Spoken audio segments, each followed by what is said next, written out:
Welcome to the final days. Today is June 29th, 2019. Today we will be viewing several large celestial orbs. One of them is unbelievably large. And we will also be viewing other sky anomalies not mentioned by mainstream media. The purpose of this channel is to show the viewers that we are living in the very last days according to the Holy Bible, and to explain why this is good news and cause for celebration, explained later in this video. The images we are viewing were obtained over the past couple days from the Federal Aviation weather cameras in Alaska and Canada. Our first video was taken yesterday from the north-facing weather camera located in Mountain Village, Alaska. Nearly hidden in the atmospheric chemicals, we see a very large red celestial object to the right of the sun. If you look closely, you can see the bell-shaped projector, which is part of a system to obscure these objects from view. I've applied some contrast to the area of the celestial orb in order to bring out the details better. This is one of the many signs that we are living in the very last days. Jesus describes the last days in Luke chapter 21, verse 25, when he says that we will see signs in the sky. The northeast-facing camera in Fort Chipewyan, Alberta, in Canada, shows the sun starting out as a very small point of light, which appears to enlarge after it rises above the horizon. If the camera is facing directly at this point of light, it actually looks black, as seen in yesterday's footage from Sisters Island, Alaska. Note that it casts a reflection upon the water, proving that it's not a camera or lighting issue. NASA launched the Black Dot equipment away from the Earth's surface, between the Earth and the Sun, but much closer to the Earth, of course. It tracks in synchronization with the Sun. NASA's manufactured light is tiny enough to completely disappear behind a thin flagpole or a tiny bird feeder post. Our real sun could never disappear behind a flagpole or bird feeder post. Yet, this small manufactured light is capable of producing an enormous glare thousands of miles in diameter. To learn where the real sun is, please watch the March 23rd video. An object is being illuminated just above NASA's circular glare, which is currently behind the black wall of clouds. In just a minute, you'll see an arrow marking its path. These images are exactly how it looked on the weather camera. Playing through this again with arrows will help to see the celestial object better. This object is not the sun, but it is being illuminated by NASA's circular glare just below it, behind the heavy clouds. The object is staying just above the sun as it travels in a westward direction across the screen. After NASA's manufactured light appears, the smaller object is then lost in the glare. This is another biblical sign of the last days. The northeast-facing camera in Tulaksuk, Alaska, also shows the sun as a very small light rising up in the morning. A similar event is occurring on the northeast-facing camera in Kwethluk, Alaska. The sun appears as a tiny dot of light. And again, on the northeast-facing camera in Scammon Bay, Alaska.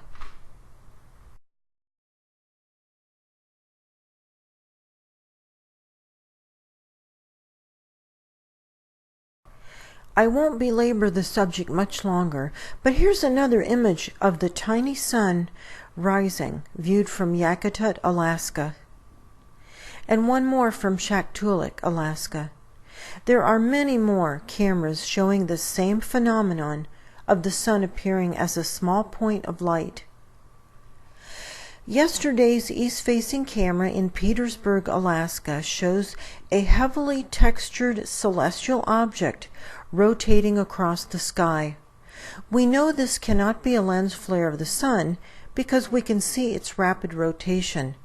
Our sun only rotates once every 27 Earth days. Look closely and you'll see something interesting. As this object rotates, it actually has somewhat of an iridescent look.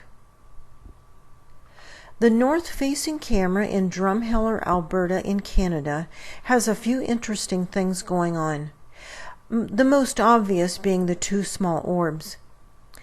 Unfortunately, 40 minutes of images were removed from the camera during this footage. This is a common practice with these FAA cameras. I only get what they miss. A close-up of these images shows several orbs. To the left of the two small orbs, we see a larger, cloaked celestial object. It's looking gray or tan in color. As we move through this footage, the video jumps past all the missing pictures. These are more signs that we are living in the last days. The southeast-facing camera in Yukon River Bridge, Alaska, captured an enormous celestial object. We know this can't be a lens flare of the sun because, once again, it's rotating much faster than our sun rotates. I'll play the footage exactly as it appeared on the camera. The orb transitions from the southeast camera to the southwest pretty seamlessly. As you can see here, it's not quite as visible on the southwest camera, but it does transfer from one to the other. Here are the same images from Yukon River Bridge, Alaska, only with contrast added. There are at least two reasons this cannot be a lens flare of the sun.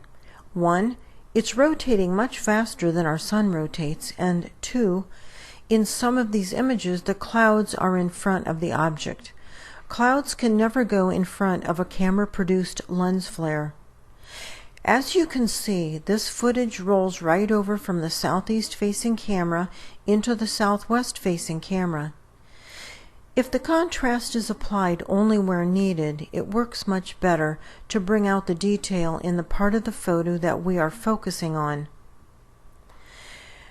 My boss, the King of Kings, corrected me on something I've been saying incorrectly on these videos.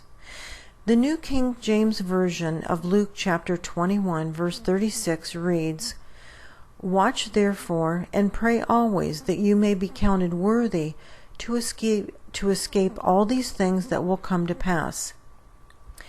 Not only is Jesus referring to the Great Tribulation, but he is also referring to the time of God's wrath. He is saying that those who are counted worthy will escape God's wrath. God's wrath upon the world occurs during the time of the Great Tribulation. However, Christians may have to endure some of the tribulation. We don't know, because the tribulation could begin before God's wrath begins. We don't know God's timing. The good news about these signs of the last days is that Christ will remove his faithful followers from earth before God's wrath is poured out. The Bible clearly states in many places that Christians are not appointed to God's wrath.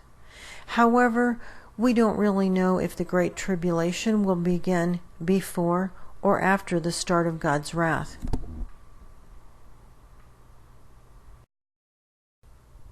The southeast-facing weather camera located in Sleep Mute, Alaska, shows an extremely textured, red, celestial object rotating through the sky. We know this cannot be a lens flare of the sun because, once again, it's rotating much faster than the sun, and also, in the very last frame of this footage, it becomes completely hidden behind the atmospheric chemicals. The close-up images with contrast make it possible for viewers to see this object has had millions of impacts from asteroids or other space debris, giving it kind of an orange peel appearance. This is yet another biblical sign that we are living in the last days. The northeast-facing camera in Grayling, Alaska, captured an interesting effect with the black wall of clouds just above the horizon, behaving like ocean waves. If we move through this footage quickly, notice how the black clouds on the horizon, they rise and then they fall just like ocean waves. I just thought this was a very interesting effect as I was going through this particular video.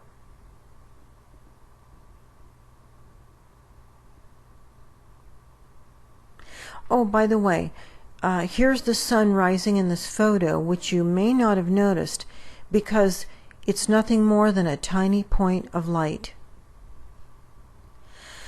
The south-facing camera in Shagaluk, Alaska, shows that same red, rotating celestial orb we've been seeing all over Alaska and Canada for a few years now.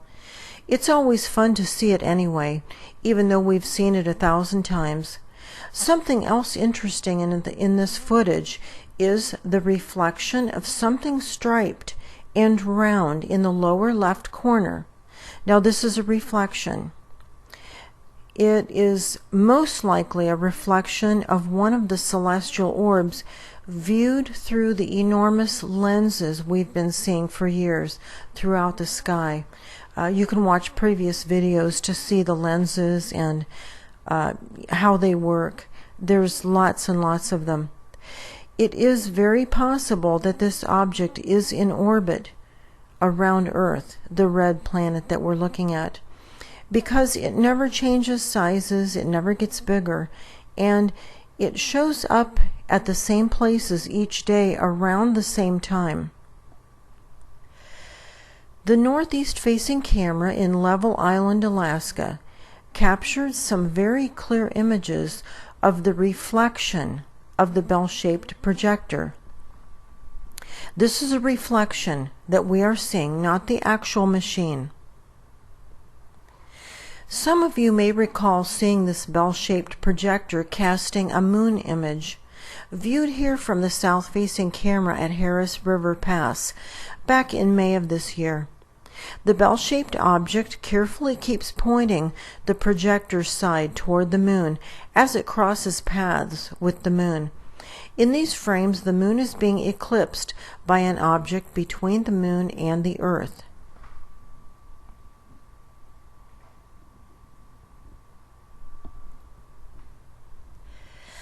At Taku Inlet, Alaska, we see another good reflection of the bell. It seems to have a bluish cast to it here. This bell-shaped reflection can be seen on hundreds of these cameras on any given day. Why all the smoke and mirrors?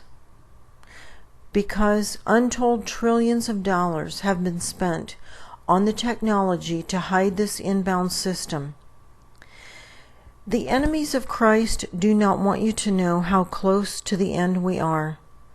The enemies of Christ do not want you to turn your life over to Jesus before your time runs out. Information is at the end of this video telling you how to accept Christ into your life. The northeast-facing camera in Kaltag, Alaska, shows the bell-shaped reflection. Notice how the bottom of the bell is always aimed toward, in this case, NASA's circular glare, but the eclipsing object usually. The real sun may or may not be visible behind NASA's manufactured light. It all depends upon whether there is an object eclipsing the real sun. For anyone who is new to this channel, here is how the multiple daily eclipses occur. NASA's black dot equipment emits a black beam in preparation for the eclipse. If we draw a straight line from the black dot to the reflection of the craft which always accompanies eclipsing objects, the eclipsing object always falls upon that line, without exception. As NASA's circular glare approaches the celestial object, brightly colored reflections of the concealment equipment can be seen, including the reflection of the bell-shaped projector. NASA's circular light passes in front of the celestial object, while the real sun goes behind it, so that it's not obvious a total solar eclipse has just occurred. In the very last frame, we see the black dot reflecting upon the water, and contrast shows where the eclipsing celestial object is. The southeast-facing camera in Tectonic, Alaska, shows the sun being partially eclipsed by what appears to be something unbelievably enormous. When contrast is applied to the image, we see a very large curvature. Dr. Claudia Albers, an astrophysicist with a YouTube channel, says that these are very low-density stellar cores, having a mass and gravitational effect of an object much smaller. This is why our planet has not been destroyed. However, earthquakes are up 500% in the last few years. Our jet stream has become fragmented, causing unusual and extreme weather conditions worldwide. Volcanic activity has increased dramatically. The Gulf Stream has either slowed to a crawl or has stopped, giving countries along the northern Atlantic the coldest winters in history. Sinkholes and cracks have been forming all around the world. Ocean shores have been receding for days at a time in various places, while gigantic waves pound the shores elsewhere. Most people don't believe anything that they don't hear on the TV news. If they haven't heard it on mainstream news, they do not believe it. Most people are oblivious, or they don't want to know. Our next images come from the east-facing camera in Attawapiskat, Ontario in Canada. There are several smudges on the camera housing, so be aware of them. The sun is nice and bright, rising up in the morning. All of a sudden, the sky and landscape darken, and the sun appears to shrink down to a fraction of its previous size. And it takes on the appearance of a six-sided star. It has 6 points. You know, what's that? Of course, this is not the sun. Our sun never had 6 distinct points as it crossed the sky. To find out where the real sun went, please watch the March 23rd video. There just isn't time to explain it here in this video. Our last video shows a total solar eclipse that occurred yesterday from the northeast-facing camera in Sisters Island, Alaska. The black dot center of NASA's circular glare reflects upon the water as it rises up from the horizon in the morning. Coming in from the right side of the screen is the odd-shaped pink reflection of the craft that always accompanies eclipsing objects. As usual, it swings across the screen from right to left. The bottom of the bell keeps pointed at the eclipsing celestial object as it swings across the screen with the reflection of the craft. Finally, NASA's circular glare has cleared the celestial object. This celestial object is very well hidden in the atmospheric chemicals and is difficult to see even with contrast applied. This inbound planetary system will make its closest pass to Earth during the 7-year biblically foretold Great Tribulation, which will be starting very soon. The most important thing you can possibly do is to become spiritually prepared by turning your life over to Jesus before your time runs out. The reason that your eternal soul has been sent into this fallen world is so that you can choose to love Christ out of your own free will and live according to that love. This is the only reason we are here in these temporary flesh bodies. These next few screens will tell you how to accept Christ into your life in the event you are seeking Him. Simply pause the screen if you need more time to read the text. Thanks everyone for watching.